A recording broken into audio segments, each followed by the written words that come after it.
Hi, and welcome back to Analytical Media. We are a consortium of therapists, college professors, and well-published peer-reviewed authors. Today we're going to look at CarlJung again, and we're going to look at symbolism. We're going to look at dream interpretation. We talked about this a little bit in another video, but today we will look at it more thoroughly. And we're going to look at a very famous poem by Robert Frost. Now, in high school, in an English class, when they covered poetry and the teacher read a poem out loud, and when she was done, or they would say, "What did this mean?" When the poet said, blah, blah, blah, blah, blah, blah, what did that mean? And then the people who always put up their hands quickly, sort of the know-it-alls in class, or the people who think they know it all, they will put up their hand and say, "That meant the dog died." Teacher says, "No, I didn't mean that." Then the other know-it-all puts up her hand, and he or she says, "That meant that the dog ran away from home and they couldn't find it and they were very sad." And the teacher says, "No." And they are very perplexed because how could it not mean what it says literally? The literal meaning was something like the dog ran away from home. The dog disappeared. Whatever it was, there's a literal meaning. And then there's a deeper meaning, a symbolic meaning. You can talk both ways. Literally, there's one meaning to those words, and analytically, symbolically, there's another meaning to those words. And in poetry, it is all symbolic. The literal meaning means nothing. It's all the symbolism. And we're going to look at Robert Frost's poem, "The Road Not Taken," because it's very, very famous, and chances are you studied it or they talked about it in your English class in grade school, high school, anywhere in between. Very famous poem. Robert Frost was a very famous guy. He is still considered perhaps America's greatest poet, certainly its best known poet. That's why I picked him. He was born in 1874 and he died in 1963. In fact, he was there and gave a little talk, a little speech, recited some material at the inauguration of John F. Kennedy, JFK. So a very famous guy. He had been a cobbler, fixed shoes. He had a farm, which he failed at. He was married to a woman he loved very much, who was his inspiration, and who died in 1938. And he outlived her by almost 30 years. And she was his inspiration. In fact, they shared valedictorian honors in high school at their graduation. So here is the poem by Robert Frost. "Two roads diverged in a yellow wood, and sorry I could not travel both and be one traveler. Long I stood and looked down one as far as I could, to where it bent in the undergrowth.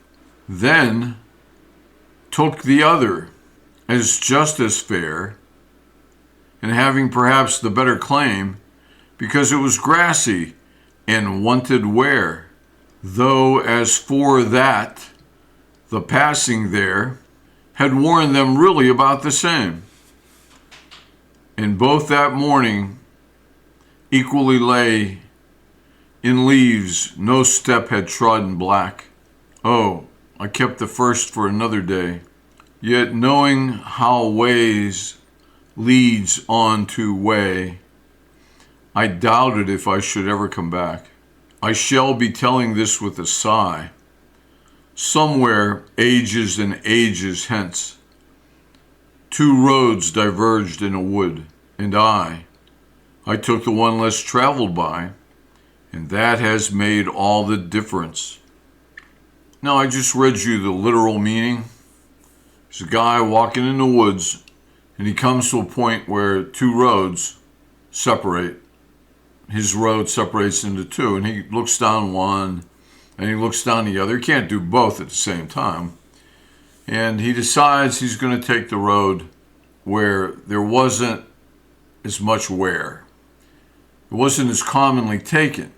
And you could tell that by the leaves that were on the road. And then he says he thought maybe you should take the other one. Maybe someday he would, but the way one thing leads to another, he thought he never would, because, that's how life is. And so he says that I took the one less traveled by, the one that fewer people took, and that has made all the difference taking the road less traveled.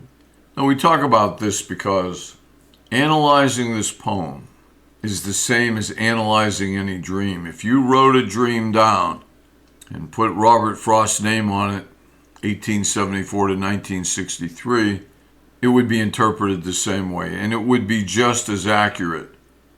You don't need to be a psychic to interpret a dream, or a mystic from the Far East. You simply need to learn how to analyze poetry. And it is a different process. It is not a straightforward mathematical process. So those people who are good with left brain kind of things like math and logic and programming and science and physics probably will not be very good at right brain things like writing, poetry, painting. Not always. Some people are gifted in many ways, but most people are either right brain dominant, meaning the right hemisphere of the brain, or left brain dominant. So mostly they function through the left brain, or they function through the right brain, and the right brain has art, poetry, all the arts, writing, painting, sculpting, screenplays, acting. Right brain. Left brain, science, physics, logic, computers. And analyzing poetry is easy for right brain dominant people and hard for left brain dominant people because they're used to a much more mathematically sound method where A is defined as something and B is defined as something. There is no vagary. So what is he saying here? He's saying two roads diverged in a yellow wood, which would reflect on the fall. And he was sorry he couldn't travel both roads, but he thought about it for a long time, which one to go down, which you would if you had a choice in life. So that's the symbolism of the splitting roads. He has a choice, a way to lead his life. Not a simple choice like, do I buy the red car or the blue car? No, he's talking about a long road of traveling, growth. Movement in dreams is symbolic of life. If you have movement, it means this is your life. And this is what's happening in your life when you have movements in a dream. And he thought about it for a long time. He says, long I stood and looked down one as far as I could. So he thought about it long and hard, but not about which road to take, about what to do in life, probably whether he should continue writing poetry or he should go into the insurance business, find a suitable, steady form of employment. Then he says, I took the other. It was just as fair, looked just as good, and it had perhaps the better claim on him. It claimed him because it was grassy and it wanted wear. It meant there was room for his growth if he went down that pathway. It was less traveled, and most people would have taken the other road simply because it's safer. Most people go that way. That's how most people do it, so maybe we should do it that way. That's how most people work. But he took the less traveled way, which is likely to be the worst way, because most people pick the other way. And he said, both of those roads that morning were covered in leaves, No step had trodden black. And so both that morning equally lay in leaves, no step had trodden back. It meant there was no direct evidence of anyone going down either road. No one had gone down either road that morning. And then he said, oh, I kept the first for another day, the first road, because he took the second. And he said, yet knowing how way leads on to way, how one thing leads to another, I doubted if I should ever come back. So this would be a one-way ticket for him, this choice he's making in life. And he said, I shall be telling this with a sigh. Somewhere ages and ages hence, two roads diverged in a wood, and I took the one less traveled by. And that has made all the difference. He went his own way. He didn't do what everybody else did. He didn't take the road everybody else did. He didn't buy the 3-bedroom home in the suburbs and commute every day to work. He took, because that was the conventional way, he took a less conventional way. He did something different. And he'd given it great thought. And what was the result of that? It's made all the difference. It changed him. It made all the difference in his life. Dreams are interpreted the same way. Write them down if you want. Yeah, there's a hidden message. Not in all dreams, but in message dreams. Not every dream is a message dream. Some dreams are prophetic. They will tell the future. The symbolism of those dreams is both personal, and this is Jungian, personal and collective. When you dream about water, it's collective. It means the unconscious. It's collective. It always means the unconscious, or at least 99.99% of the time. However, when you dream about your Aunt Susan, it doesn't mean the unconscious. And it means different things to different people. And so a symbol for your mother, right? A symbol, because when you dream about something, it's hidden from the conscious mind who thinks logically to a significant extent. And so when you dream about your mother's sister, Susan, it probably means you're dreaming about your mother.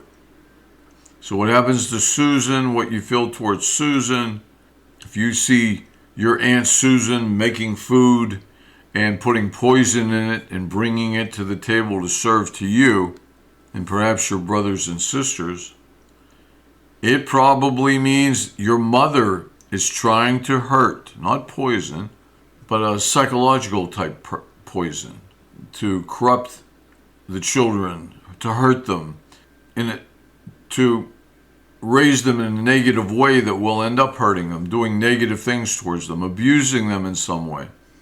Your mother. You wouldn't dream about it straight up. My mother was doing it. It would be symbolic. So interpret that dream. It's your aunt, and it interprets to your mother. And it could be just one of the children she's trying to poison. And they have different names and they have different faces. But one of those children, the one that she's trying to poison, has blue eyes.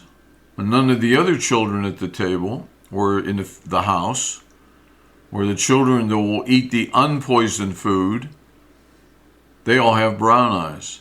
But the girl at the table, it doesn't look like you. However, she has blue eyes and so do you. Chances are, symbolically, you're dreaming about your mother trying to hurt you, not some stranger at the table. And it's not your aunt, who you rarely see. Your aunt's a symbol for your mother.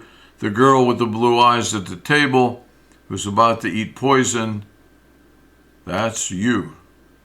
And right down the line, that's what it means. Robert Frost never walked down a path in the woods and came to a place where it went left and right on two different roads. He's talking about some divergence in life and how he made a choice between A and B. And he's telling you, look, choose the road less traveled.